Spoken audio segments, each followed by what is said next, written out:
welcome to my class. Today we are studying NCERT 8th Standard Science Chapter 2 Microorganisms French and 4. Let's start the class. First of all, we will understand the term microorganism. What is microorganism? Micro means very small. So, very small organisms. In our environment, we have vast variety of plants and animals. All these plants and animals, including human beings, constitute our living world. All these living creatures vary in size, appearance, and living conditions. Some of the creatures are very large, like elephants or big trees. Some other creatures are very small, that we cannot see by using our naked eyes. These organisms are called microorganisms. The fungus that grows on bread can be seen with a magnifying glass.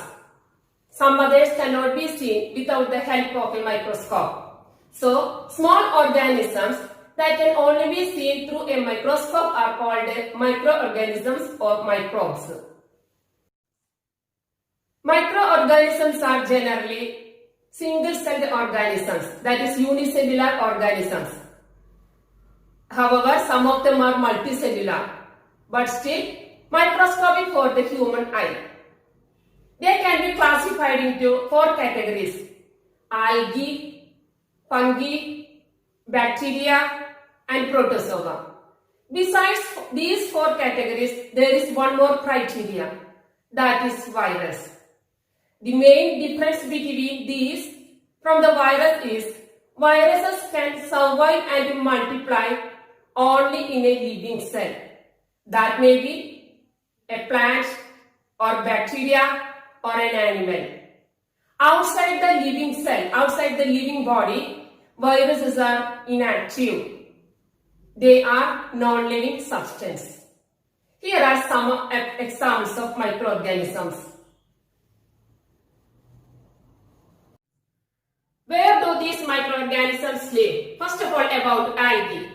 Algae are aquatic plants found in wells, rivers, ponds, seas, moist rocks, and even in snow. Most of the algae are multicellular. They possess chlorophyll, so they can make their own food. They are autotrophs. They have cell wall which is made up of cellulose. Their body is not differentiated into stem, root, and leaf. For example, Spiraea, Chlamydomonas, etc. When we talk about fungus, let's say about bread mold. If you keep a small piece of bread in your home few days, you would see a kind of green color patch, kind of green color growth on the bread piece. That is called fungus. Fungi are multicellular. They do not possess chlorophyll. They do not have chlorophyll. So they cannot make their own food. They are heterotrophs. They are either saprophytic or parasitic. Saprophytic means they depend upon dead and decaying matter for their food. Some of the examples are bread mold, penicillium, agaricus, yeast, etc. Bacteria are unicellular organisms. They can be found in everywhere, in soil, air, water, in all living organisms like plants and animals, in leathery goods, moist clothes, damp shoes, etc. They can survive under all types of environment. They do not possess chlorophyll, so they cannot make their own food. They are called heterotrophs. Depending on the shapes, bacteria are classified into bacilli, cocci, spirilla, and vibrio. Protozoa are unicellular animals-like organisms. Some of them have a definite shape, while some of them do not have. For example, amoeba, they do not have a definite shape. They are found in fresh water, salty water, and in soil also. Some are parasites that live in bodies of other living organisms. They do not possess chlorophyll and they lack cell wall. For examples, amoeba, paramecium, euglena, etc. Viruses are very small organisms. It can be seen with electron microscope. It is a non-living particle which remains outside a living body. They do not have cellular structure as in other organisms. They can be seen with electron microscope. They reproduce only inside the cells of the living organisms. Viruses are found in plants, animals, in bacteria also. Viruses living in bacteria are called bacteriophages. All viruses are parasitic in nature. Examples are HIV virus, which causes AIDS, coronavirus, tobacco mosaic virus, etc. Microorganisms have affected our lives in different ways, directly or indirectly. They may be beneficial or harmful to us. When we are thinking about microorganisms, first of all we think about various diseases that are caused by microorganisms. We know that bacteria, viruses, fungi, algae, all these microorganisms cause various diseases to us. They spread diseases. On the other hand, a large number of bacteria and fungi are very useful to us. Today we have friendly microorganisms. The use of microorganisms can be broadly classified into 4 categories. They are used in food industry, in making medicines, in agricultural field, and in cleaning the environment. How these microorganisms help in food industry? Milk turned into curd by the action of a bacterium called lactobacillus. When we add a small amount of curd in the milk, lactobacillus bacterium starts growing. It multiplies in the milk. Thus, the milk begins to thicken and curdle. The presence of this bacterium makes a particular taste, a sour taste to this curd. Yeast is used in the baking purpose, baking industry for making breads, pastries, cakes, etc. Due to the presence of sugar and warmth, yeast reproduces rapidly and produces carbon dioxide. The bubbles of carbon dioxide that makes the bread loaf light and spongy.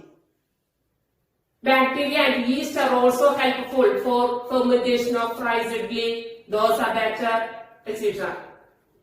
The batter needs to be fermented.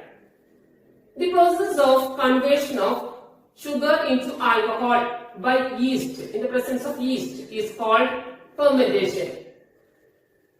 Louis Pasteur, who invented this fermentation?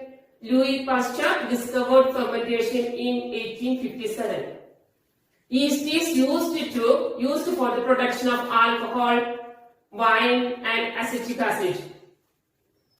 What are the medicinal use of microorganisms? Students, have you heard about antibiotics?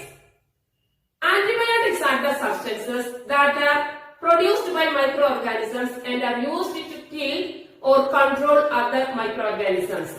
For example, erythromycin, tetracycline, streptomycin, etc. etc. First antibiotic, penicillin, was discovered by Alexander Fleming. Penicillin is obtained from a fungus called Penicillium notatum. Antibiotics are produced from bacteria and fungi. And then, what are the other uses of antibiotics? Antibiotics are used for curing several diseases. Then, certain antibiotics are used in treating animal feed to prevent microbial infections. Some antibiotics are used for controlling plant pathogens. While taking antibiotics, you should take some precautions. First of all, Antibiotics should be taken on the advice of a qualified doctor. You must complete the course prescribed by the doctor. Don't take antibiotics unnecessarily. It may kill beneficial bacteria in our body. Students, if you have any flu or cold, that cannot be treated by antibiotics. Do you know the reason? Antibiotics cannot be used for viral diseases. Flu and cold are viral diseases. Viral diseases can be treated by antiviral drugs only. Students, have you heard about vaccination? Vaccination is the process of injecting vaccine into our body. Several diseases like polio, hepatitis, tuberculosis, smallpox, measles, all these diseases are prevented by vaccination. Whenever a disease-causing microorganism enters into our body, the immune system of the body produces antibodies to fight the invader. Then, our body remembers how to fight the microbe in future if it happens to enter our body again. This is the principle of vaccination. In your childhood, you must have been given instructions to protect yourself from various diseases. Students, have you heard about Pulse Polio program? Polio drops given to children are actually a vaccine. The first vaccine for smallpox was invented by Edward Jenner. Now, smallpox is eradicated from the world. How these microorganisms are helpful in agriculture? All plants need nitrogen for their growth. Atmospheric nitrogen cannot be taken by plants and animals directly. So some bacteria, for example Rhizobium bacterium, that is present in root nodules of leguminous plants, and blue-green algae, they are able to fix nitrogen from the atmosphere to enrich soil with nitrogen and increase its fertility. Microorganisms help in cleaning our environment. The plant-based has been converted into manure by the action of microbes. Microorganisms decompose the dead organic waste of plants and animals and converting them into simple substances which are restored to the soil. Microorganisms can be used to degrade the harmful and smelly substances and thereby clean up the environment. Students, hope all of you understood well the uses of microorganisms. Here it is the end of the Part 1, Chapter 2, Microorganisms, Friend and Foe. Thank you and have a nice day.